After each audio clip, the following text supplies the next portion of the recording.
Welcome to free ICT tutorials Tamil.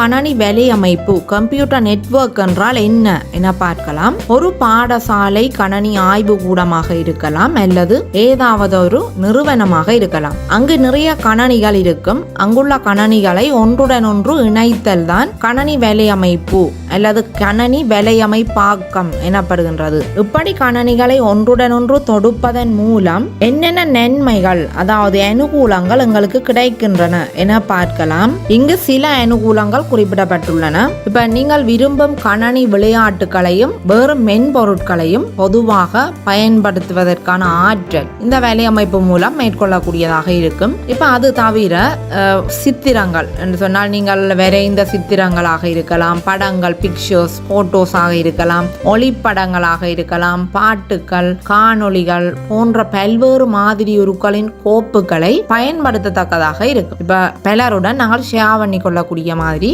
இருக்கும். அது தவிர உடனடி செய்திகள், மின்னஞ்சல் ஆகியவற்றின் மூலம் வலையமைப்பை பயன்படுத்துபவர்களுடன் தொடர்பாடத்தக்கதாக இருக்கும். அடுத்ததாக இணையத்துடன் இணைக்கப்பட்டதாக இருக்கும். வன்பொருட்களையும் மென்பொருட்களையும் பொதுவாக பயன்படுத்தத்தக்கதாக இருக்கும். அதாவது கொமனாக யூஸ் பண்ணக்கூடியதாக இருக்கும். பின்னுக்கு நாங்கள் படிக்க அது தொடர்பாக உங்களுக்கு மேலதிக விளக்கம் கிடைக்கும். அடுத்ததாக தரவுகள் இடம்பெறும் கோப்புகள் சேவையகத்தில் சேவரில் தேக்கி வைக்கப்பட்டிருப்பதனால் தரவுகளை காப்பு செய்தல் பேக்கப் செய்கிறது எளிதாக இருக்கும். அடுத்தது பார்த்தீங்கன்னு சொன்னால் ஒருவர் முக்கியமான தகவல்களை வலையமைப்பின் தேக்ககத்தில் அதாவது ஸ்டோரேஜ் ஏரியாவில் தேக்கி வைப்பதற்கான ஆற்றலும் இங்கு இருக்கின்றது.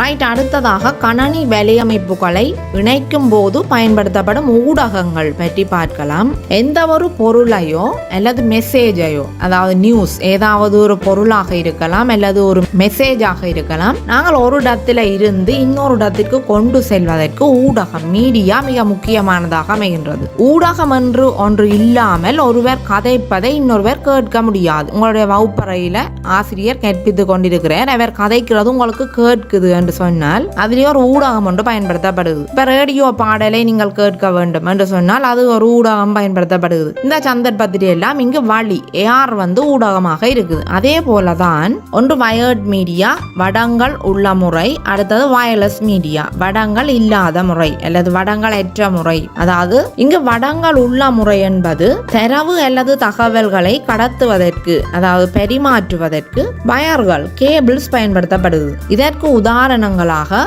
முறுக்கிய கம்பிச்சோடிகள் ட்விஸ்டட் பேர், ஓரச்சு வடம் கோஎக்சியல் கேபிள் மற்றும் நார் ஒளியியல் அல்லது ஒளியியல் நார்கள் ஃபைபர் ஆப்டிக்ஸ் போன்றவற்றை நாங்கள் குறிப்பிடலாம். ரைட். அடுத்ததாக நாங்கள் வயர்லெஸ் பற்றி பார்க்கலாம். வயர்லெஸ் அதாவது வடங்கள் அற்ற முறை எனும் போது இங்கு எந்த விதமான வடங்கள் வயர்ஸும் பயன்படுத்துவதில்லை. இங்கு சைகைகள் சிக்னல்ஸாகத்தான் தரவுகள் ஊடுகடத்தப்படுகின்றது.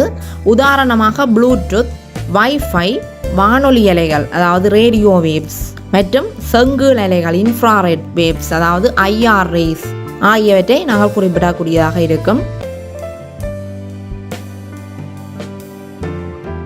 ரைட். இப்போ அடுத்ததாக கணனி வலையமைப்பொன்றை உருவாக்குவதற்கு தேவையான அடிப்படை சாதனங்கள் என்னென்ன என்பது பற்றி படிக்கலாம். முதலாவது சேவையக கணனி சேவ கம்ப்யூட்டர். பொதுவாக சேவையக கணனியாக சூப்பர் கம்ப்யூட்டர்ஸ் பயன்படுத்தப்படும். சில குறிப்பிட்ட உரிய மென்பொருட்களை நாங்கள் பயன்படுத்துகிற மாதிரி சாதாரண கணனியில் நிறுவுவதன் மூலமும் சாதாரண கணனியையும் நாங்கள் சேவையக கணனியாக பயன்படுத்த முடியும். கணனி வலையமைப்பில் பல்வேறுபட்ட பணிகளை செய்வதற்காக பல சேவையகங்கள் உள்ளன. உதாரணங்களாக பார்த்தோமென்றால் வலை சேவையகம், கோப்பு சேவையகம், தரவுத்தள சேவையகம், அச்சு சேவையகம் என பலவற்றை குறிப்பிட முடியும். ஒரு வலையமைப்பில் மென்பொருட்கள், வெண்பொருட்கள், கோப்பு, செய்தி முகாமை சேவையகத்தின் மூலம் நடைபெறும். ரைட். அடுத்தது ஆளி சுவிட்ச். இரண்டு அல்லது இரண்டிற்கு மேற்பட்ட கணனிகளுக்கு இடையில தொடர்புடைமையை உருவாக்குவதற்காக பயன்படுத்தப்படும். இது இப்ப வலையமைப்பில் இணைக்கப்பட வேண்டிய கணனிகள் மற்றும் உபகரணங்கள் இந்த ஆளியில் உள்ள போர்ட்ஸ் என்று சொன்னால் துறைகள் தொடுக்கப்படுவதன் மூலம் தரவுகள் ஒரு கணனியில் இருந்து மற்ற கணனிக்கு அனுப்பப்படும் அல்லது தொடர்பாடலை மேற்கொள்ளக்கூடியதாக இருக்கும். இப்போ ஒரு கணனியில இருந்து இன்னொரு கணனிக்கு தொடர்பாடலை மேற்கொள்ளக்கூடியதாக இருக்கும். அதாவது நடுவில் நின்று ஒரு மெசேஜை பெற்று இன்னொருவருக்கு வழங்குவது போன்று யோசித்து பார்க்கலாம். ரைட், அடுத்தது வலையமைப்பாக்க இடைமுக அட்டை நெட்வொர்க் இன்டர்ஃபேஸ் கார்டு, ஷார்ட்டாக இது NIC என்றும் அழைக்கப்படும். இது ஒரு வெண்பொருள் சுற்றுப்பலகை, அதாவது ஹார்ட்வேர் சர்க்கிட் போர்டாக இருக்குது. இந்த நெட்வொர்க் இன்டர்ஃபேஸ் கார்டு இல்லாத கணனி ஒருபோதும் வலையமைப்புடனோ அல்லது இணையத்துடனோ இணைக்கப்பட முடியாது.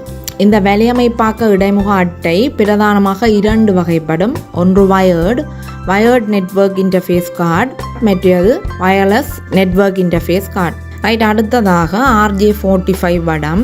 வலையமைப்பில் இணைக்கப்பட வேண்டிய வடங்களை தொடுப்பதற்கு இந்த RJ45 வடம் பயன்படுத்தப்படுகின்றது. வயரின் இரு அந்தங்களிலும் RJ45 கனெக்டர்ஸ் காணப்படுகின்றது. இந்த RJ45 கனெக்டர்ஸ் மூலம்தான் CPUவின் மதர் போர்டில் உள்ள நெட்வொர்க் போர்ட்டில் இது தொடுக்கப்படுகின்றது. இவ்வாறு தொடுக்கப்படுவதன் மூலம்தான் வலையமைப்பு உருவாக்கப்பட்டு செய்திகள் அல்லது பிக்சர்ஸ் அல்லது ஆவணங்கள் பரிமாற்றப்படுகின்றது. ரைட், இங்கு பார்த்தீங்கள் என்று சொன்னால் AB ஆகிய 2 கணனிகள் வலையமைப்பாக்கப்பட்டுள்ள விதம் காட்டப்பட்டுள்ளது. ரைட், இங்கு RJ45 கேபிள் மூலம் A என்ற கணனியும் ஆளியும் தொடுக்கப்படுகின்றது. அதே போலதான் B என்ற கணனியிலையும் ஆளியும் B என்ற கணனியும் தொடுக்கப்படுகின்றது. தற்போது A என்ற கணனியில இருந்து B என்ற கணனிக்கும், B என்ற கணனியில இருந்து A என்ற கணனிக்கும் தரவுகள் மற்றும் தகவல்களை பரிமாறிக்கொள்ளக்கூடியதாக இருக்கும். ஏனென்றால் இந்த 2 கணனிகளும் வலையமைப்பின் மூலம் இணைக்கப்பட்டுள்ளது. இதுக்கு பொதுவாக இருக்கிற டிவைஸ் ஆளி, இந்த சுவிட்ச் தான் பொதுவாக இருக்கிறது. இப்போ 2 இந்த கணனிகளும் சுவிட்சுடன் இணைக்கப்படுவதன் மூலம் தொடர்பொன்று உருவாக்கப்படுகின்றது வயர்ட் கனெக்ஷனாக. இவ்வாறு தான் 2க்கு மேற்பட்ட கணனிகளும் வலையமைப்புடன் தொடுக்கப்படுகின்றது. ரைட், அடுத்ததாக பார்த்தோம் என்று சொன்னால் வழிப்படுத்தி ரவுட்டர். வழிப்படுத்தி என்பது பெரும்பாலும் இந்த அமைப்பை பார்த்திருப்பீர்கள். இதில் இருந்து நீங்கள் இணைய இணைப்பை பெற்றிருப்பீர்கள். வைஃபை என்று கேள்விப்பட்டிருப்பீர்கள். எமது கணனியில் இணைய சேவையை பெறுவதற்கு இது உதவும். இதுவும் வயர்டு வயர்லெஸ் 2 வகையாக காணப்படலாம். ரவுட்டர் மூலம் இணைய இணைப்பு மட்டுமன்றி கணனிகளுக்கு இடையிலான வலையமைப்பையும் மேற்கொள்ள முடியும். இவை ஆண்டனாக்களை கொண்டதாக இருக்கும். இப்போ நீங்கள் பொதுவாக 2 ஆண்டனாக்களை கொண்டதாக அல்லது ஒரு ஆண்டனாவை கொண்டதாக கண்டிருப்பீர்கள். இங்கு 1க்கும் மேற்பட்ட ஆண்டனாக்களை கொண்டதாகவும் இது அமைப்பு உள்ளது. அடுத்ததாக கணனி வலையமைப்பின் மாதிரி உரு காட்டப்பட்டுள்ளது. இங்கு சேவையக கணனி, அதாவது சர்வர் கம்ப்யூட்டர், கணனி 1, கணனி 2, கணனி 3, கணனி 4 என 4 கணனிகள் இங்கு இணைக்கப்பட்டுள்ளன. ஆளியுடன் தொடுக்கப்படுவதன் மூலம் ஒன்றுடன் ஒன்று தகவல் அல்லது தரவுகளை இலகுவாக பரிமாறிக்கொள்ளக்கூடியதாக இருக்கும்.